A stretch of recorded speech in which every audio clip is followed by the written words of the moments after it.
things. I've read more than enough of your guides to know what's going on here. Yeah. So, Gene, heard that you taught Viper a lot back in the day. Do you want to tell us a little bit about that? Taught Viper. That is an understatement. It's actually an overstatement. It's more like we played a lot together, and we basically after every game we would discuss what happened, what could have been done differently. I mean, Age of Empires it's complicated, but it's also not that complicated. Everything is really straightforward. It's you could think about it. I mean, like any spectator who's going to watch this, they can also think about it. They're like, okay, well, if the gold is forward, then it could get attacked. Or, if there's a lot of water and, it goes into like, every nook and cranny of the map, then water is important. If the water is just around the island or around this big thing and there's a lot of land, then water is not so important. I mean, you just have to look at it and think about it more like what's the best move, what's the worst move. And so Viper and I, we just talked a lot about Age of Empires and a lot of the obvious things, but, that are maybe not so obvious. Yeah, as you say, I mean, a lot of the time it comes at really just looking at exactly what the map is like, exactly what your position you're in, and then really just thinking it through. And sometimes it can be quite obvious, but I suppose in the heat of the moment, players overlook a lot of things. Yeah, actually, I read something about chess, and I think it was like Kasparov and Magnus Carlsen, the new grandmaster, the 22-year-old grandmaster, and they were discussing that positional gameplay is just the position, like pattern recognition is super important. And here it's really the same thing. After you've done something a lot of times, you look at it and you instantly see. Yeah, definitely. My team colors have just broken. You'll have to ignore that, guys. Anyway, we should introduce the players real quick because, of course, this is Game 1 of Clash of the Titans Round 5, which is the final qualification stage, or Part 1 of the final qualification stage. Over to the right of the map, and it might be different for you if you've got team colors on, but I have in red the Viper playing as Persians. And over to the left, VG Paladin also playing as the Persians because it is a mirrored matchup. Yeah, do you guys have different team colors? Because for some reason when I went into the options, it switched it over straight away. I don't know what that was with that. I'm looking right now, and I've got Viper in blue and Paladin in red. Oh right, yeah, it's fixed itself. That's so confusing. So we're good. So you guys on the stream probably going to be pretty confused right now. I had team colors on, and it just like switched it all around very quickly. But yeah, this is a pretty cool map. Obviously, we've got water in the center, but one of the cool things about this is that the sort of shallows that you can be passed by scouts and other land units can also be passed by the fishing ships and galleys. So in this situation, going to be able to fish on the land, which is kind of really weird, but it's also going to make taking water quite important on this map. And you've got to remember with that as well, of course, it does mean fishing ships can be harassed early in the game if you're not careful. Yeah, fishing ships can be taken down by scouts if you're not careful. I'm sure both these players aren't going to be as careless as to let that happen. But actually, Viper was very overconfident. They both sent villagers without loom to build the docks. Paladin had a scout by his villager. Viper didn't, and Paladin almost noticed it. So if he noticed it, that would have actually been a -1 vill and a big delay for Viper. That could have been losing the game in and of itself. Yeah, of course, struggling to get that dock up, slowing that fishing ship production down. Of course, losing a villager that early as well. That would have been a huge loss for him. Scouts just chasing each other around right now, and Viper took that first hit, so he will lose his scout if he fights it head on. But oh, VG Paladin just going to stop giving chase. And we'll have a quick look at their scouting right now as well. And actually, if you look at the town center of Paladin, I think he lost a villager. Yeah, by the boar right there. Obviously getting a little bit distracted. Yeah. I don't know what the lag between these guys is going to be like, because obviously VG Paladin in China, the Viper in Norway, I think a little bit of lag could be kind of in the game right now. So going to be making it a little bit difficult to micro. What do you think about that?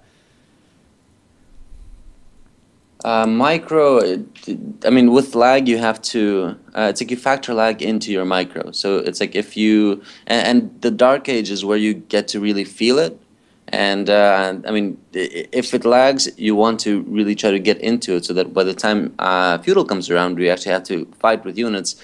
You feel the reaction time and you adjust accordingly.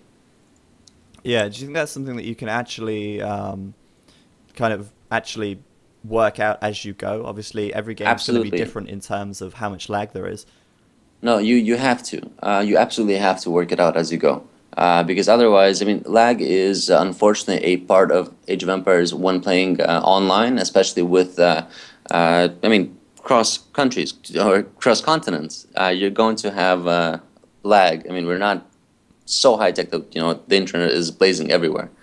So it's something that is part of it, and you have to play along with it. Yeah, definitely. I totally agree. We can see both players now going forward once again. Viper sending 2 villagers forward right there and building his second dock right now. Looks like VG Paladin was thinking of doing the same, but going to be caught out here a little bit as Viper brings his scout in and his villager. He's also got another villager standing by, so I mean that villager from VG Paladin there could actually end up going down if he's not careful.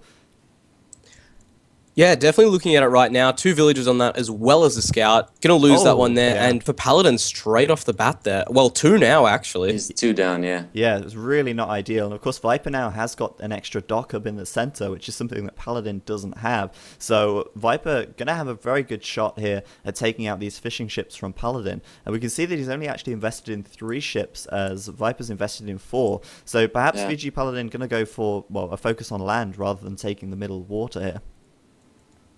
Yeah, down towards the bottom, we can actually see Paladin starting to wall off there as well. So we could be going for a more defensive game here as well. Yeah, possibly. I think one thing that you've got to remember, though, is obviously this water, well, not the water, the sand, can be traversed by ships. So if Viper did manage to get a lot of galleys out on the water, if he does manage to take the water, VG Paladin could lose buildings quite easily on this front side if he's walling up with, say, for instance, barracks, archery ranges, stables, or whatever. They can go down pretty quickly if Viper has a lot of galleys up there. That's definitely Actually, right because of making a galley by Paladin, I think, was a waste of wood. Even just making it, from 1 dock against 2 docks, and I mean, just looking at the game, looking at where they are right now, I'd say that Paladin is almost he almost lost the game already. Well, yeah, I mean, that's the thing. I mean, he's just lost his fishing ships right there. As you say, he wasted wood as well on making these galleys, knowing that the Viper already had 2 docks up right there. And maybe he was thinking, maybe he's going to be able to get the fishing ships, but there was no way he would have been able to do that in the time frame that he had. And Viper's just not going to let that happen, of course. So Paladin is now going to have to kind of revert to sort of plan B, but he's spending a lot of villager time and a lot of resources walling up right now. And he kind of needs to do something else than just wall up and let the Viper take the water. Well, Viper is going to take the water. It's already done. Yeah. The walling part, I mean, you like when you watch Shreks, try to put yourself into the player's shoes and see, okay, so this happened, what would I do, how would I play? Walling is very good because it saves his economy, it protects his economy. When you're behind, you can get back into the game only in 2 ways. One is to outboom the enemy, and the other one is to attack him and bring pressure and have him slow down and make mistakes. So walling is a very good step, and then raiding, like he's building up the archers. Yeah, starting to add in those archers there right now. Do you think that VG Paladin's perhaps going to try and outboom the Viper here? Because of course the Viper is going to be having that fishing bonus in the center of the map, which is something that Paladin won't have. And of course that is going to be huge for him. It's going to allow him to get a lot more food income, or at least, spend villager time gathering other resources that he could spend on more military. Obviously, in this situation, Paladin making archers here, do you think he's going to be trying to really hurt the Viper's economy back at home? Or do you think he's just going to do it to defend himself while he can outboom him? No, he knows that Viper went water. He sees that there is a lot of wood invested in water. He definitely is going to go and try to attack him. As soon as the wall is finished and he has like a small mass, probably 6 to 8, I think he's going to go and try to get in and attack. At least that's the right move to do. Possibly. It looks like Paladin could go for the Viper's fishing ships here, though, and he is going to do just that. Obviously, Viper kind of let that one slip by a little bit. He was adding in a couple more fishing ships, but Paladin still making those galleys and managing to keep them alive as well, meaning that managed to get one fishing ship from the Viper there, and I don't think he's going to be able to get water back at all, obviously with only one dock there, but I do feel like the Viper here is obviously going to be taking a little bit more damage than he perhaps would have liked. That's true, of course, because of course every pretty much fishing ship that goes down at the moment is wasted resources. And we know Viper does have an extremely strong boom, especially off the back of fishing ships. We've seen it time after time on migration where he's able to hit Imperial just extremely quickly on the backs of those fishing ships. So the more of them he can keep alive at this point, the just further ahead he's going to be able to get in the game. Even if he loses them now, he still is already significantly ahead. He had them for an extra 5 minutes of 4 fishing ships getting deep fish, deep sea fish. So that's at least an extra 500 food just right there. Yeah, it's a pretty huge advantage, and of course now the Viper has been able to click up to the Castle Age, so he's already on his way up to Castle. Paladin is a long way away. He's still feudal. He's sending a few archers over on the sort of south side of the map now, looking for a way in, but Viper is walled up, and he will reach Castle Age pretty comfortably here, I feel. And I don't think that Paladin's really going to be able to raid him all that much, which is really kind of bad for him in this situation. By the way, notice that Viper started making 2 more galleys. But when he saw that Paladin only had those ships and he's not making anything else, he canceled the production of the galleys. That's, again, something to really keep in mind. You don't need more army, you don't need extra army, you need just the right amount. Anything over that is just a waste. Yeah, unnecessary. Although saying that, you know, those galleys on the center, they can be used later on to kind of help him take the map control and keep Paladin inside of his base. They could even be there to sort of scout out and see if the Paladin's ever leaving his base just by having those galleys on the sand. But right now, as you say, you're going to be able to take out the rest of what Paladin has, and he's not creating anything else. So right now, Viper just going to go up to the Castle Age and go with Knights by the looks of things, with those 2 stables down right there. So with your expert opinion there, yeah, who would you say is leading? Right now, definitely Viper, easily. Viper. Just due to the Castle Age advance. Water, I mean, if you look at the map, if you look at this map and you think about the map, basically you can get like sea all across the middle of the map. Generally, the person who's leading, I mean, if you get the sea in the middle, you can't actually attack Paladin's home base or do any damage to Paladin at all. It's just you're basically be investing resources in keeping the other guy from crossing or from getting across. So if you're Viper, you would not actually want to make any sea, or you would not want to focus on sea. You would want to go land and try to take the advantage, either boom or make a heavy army and go all out castle. So on that note, just talking about that, Viper got up to Castle extremely early, and this is something I never like to really gauge on, because I don't find myself to be the perfect player at all, nowhere near there. Going into Castle Age this early, do you think it's the wisest idea to boom up behind this, because he's up so early, going to be able to get so much more of a lead, or do you think he should be trying to push in with that Castle Age technology? Viper is going to be doing a mix of the two. It's really all about balance. By the way, if you see how the Knights are chasing the archers, and they're not hitting them, or they weren't hitting them, it's because the Knights were targeting the guy in the front, and then they kept bumping into each other and bumping into the archers on the back. So if ever that happens to you, stop your Knights and target the guy at the very end that's closest to them. This way you'll actually do damage as they're running away, whether it's skirms or whatever else that's retreating. Yeah, so we see now that Paladin is up to the Castle Age. He's actually building a monastery, which I think is a great decision. A great counter to monks, of course, and kind of really effective as well if you manage to pull those conversions off.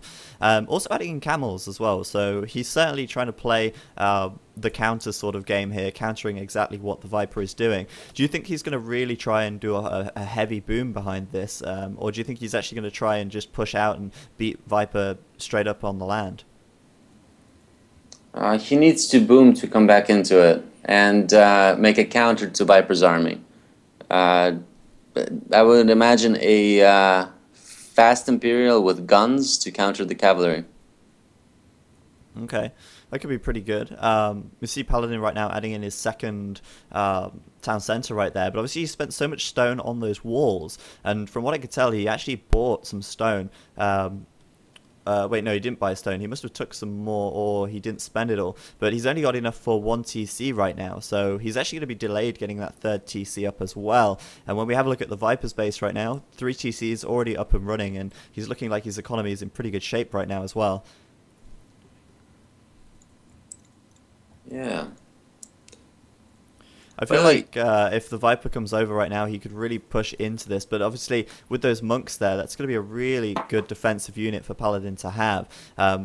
If he gets 1 or 2 conversions, that's a huge loss for Viper and a huge game for Paladin. And obviously, when they're behind walls like that, it's going to be pretty hard for the Viper to get in there without losing a couple of knights. I think we see already Paladin has already converted 1, and that's going to keep Viper at bay a little bit. Do you think he could come forwards with the Siege Workshop now, and perhaps put some pressure on that way?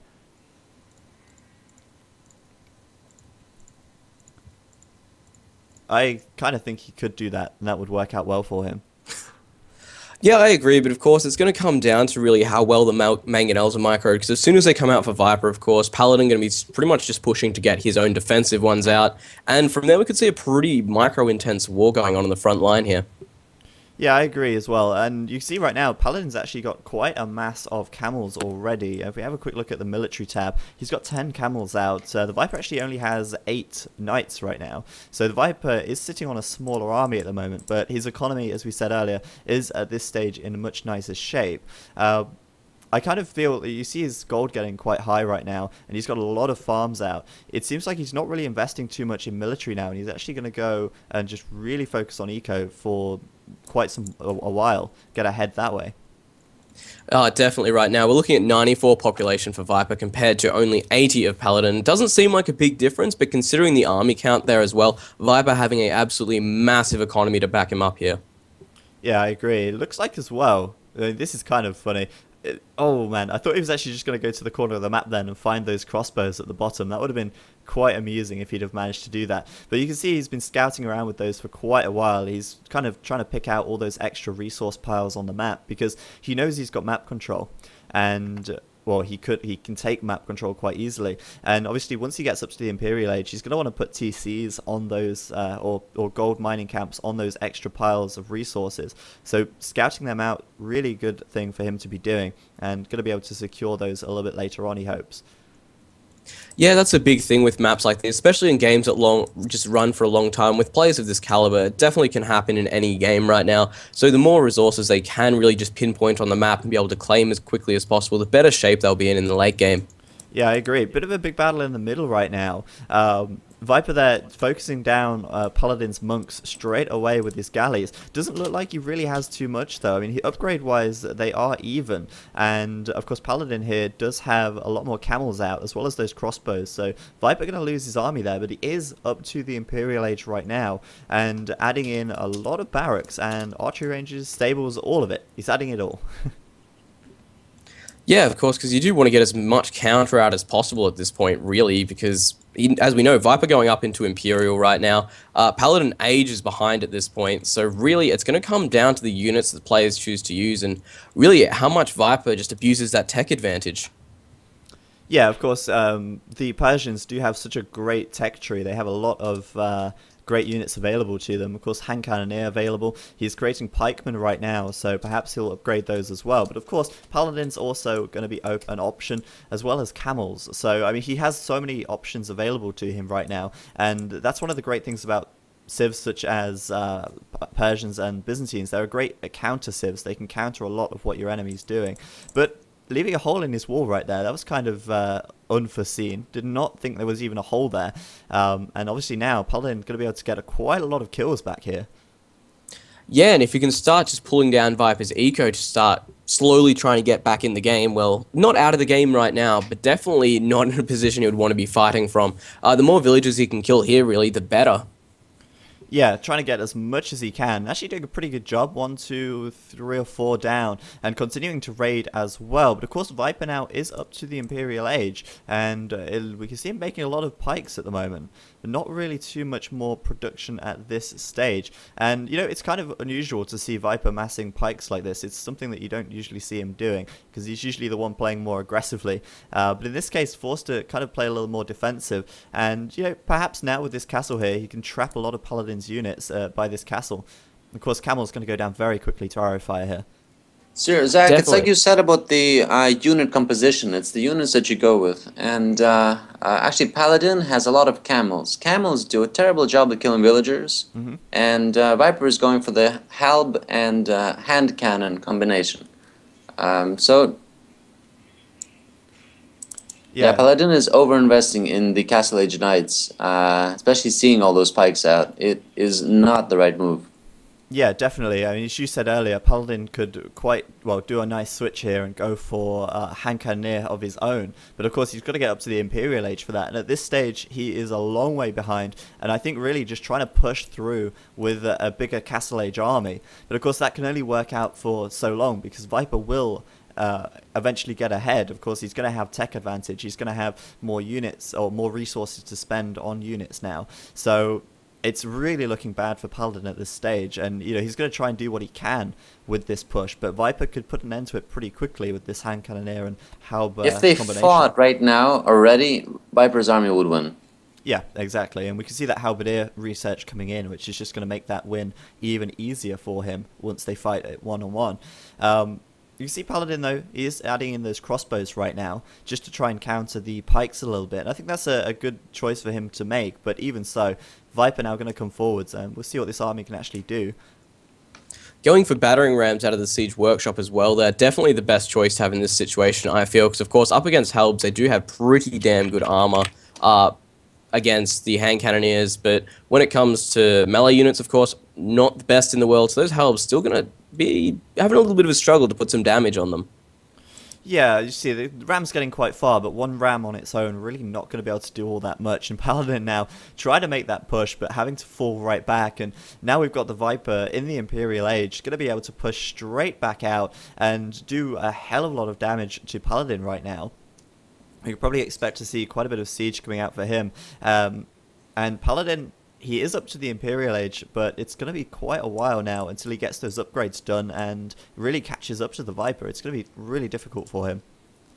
Yeah, Viper on 166 population now, Paladin only on 125, so not looking like it's the best right now. He's out-popped and he's out-teched, not a position you want to be in. Definitely not. Castle going down on the front there as well. So that's going to really help the Viper to just push straight into Paladin's base right here. And of course, it's going to be so much more difficult for him to defend when there's a castle raining arrows down on his buildings right there. So he's also going to be able to make trebs from that as well. And as you can see right now, continuing to take those relics, continuing to take those extra gold piles on the map. And that's really not surprising at all now he's in the Imperial Age. Yeah, definitely. Like, just over on the right side of the map now, he's exploring out the entire area. He's putting extra villages on gold, stealing absolutely every relic, and even just putting up houses everywhere. Not to mention the fact that that just gives your villagers something to do on the way. It increases your population, and of course, from there, you do get extra map scouting from that. If anything does want to push in from that area, Viper's going to see it. The only mistake I see Viper made so far is not made enough trebs or made any trebs yet. That would have accelerated the push significantly. Yeah, and actually, if you notice, Paladin is making a town center at the very bottom of the map, but at this point, it's just too late. Yeah, I mean, he's going to lose a hell of a lot in his main base. But yeah, as you say, no trebs just yet, and obviously now with that castle on the front, going to use that to make the trebs with. But if you'd have made a couple from the castle at, well, back at home, they would have made it over there by now anyway. And really, other than that, no siege, so to speak of. So kind of going to delay his push a little bit, but I kind of still feel that Paladin is going to have a really tough time getting the upgrades done, and I think, right now, probably going for Cavalier, yeah, he is, and we can see skirmishes in there as well, so it's an interesting combination, but I still think he needs to rely a little bit more on hand cannons in this situation to deal with the halbs a little bit better. The problem about hand cannoneers is they need the chemistry research from a university, and it usually takes 90 seconds for the research to actually create. So he's not in a position to wait. He needs units, he needs army. It's just a numbers game at this point. Yeah, he does. Of course, the skirmishers do have an attack bonus against halberdier and the hand cannoneers as well. So, I mean, if he masses up these skirms enough, then he could still do a lot of damage with that. But as you say, yeah, the chemistry upgrade does take quite a while. And I feel like it should certainly be something that he considers investing in anyway. But getting a massive hand cannoneer is well, takes quite a long time as well. I mean, they're not the most fast unit at creating either. Anyway, big push coming in right now, and we can see already Viper's completely taking this. All of those Cavaliers for Paladin there going down straight away, and Viper can now just push in with these Halbs, with these hand cannoneer, and take out pretty much the rest of what Paladin has right here. One thing though, Paladin does have more Trebs up right now. It looks like Viper's going to lose that castle, but it doesn't matter. It's too late. Paladin says GG, and Viper's going to take game 1. Currently 1-0 to Viper, pretty much with I want to say a bit of a steamroll there in a way. As soon as he got the water, he was in control of the game from the first step. Yeah, as Gene said, I mean, at the very start, once that water was taken, you know, he said, "Oh, well, game's probably won here." And it's admirable of Paladin not to resign straight away at that stage. Of course, he fought it out, and you would be mad not to at this stage of the tournament. But obviously, it was an uphill battle for him, and it was one that he couldn't overcome. So anyway, we're going to come out right now and go to game 2 in just a moment, and play a quick ad as well.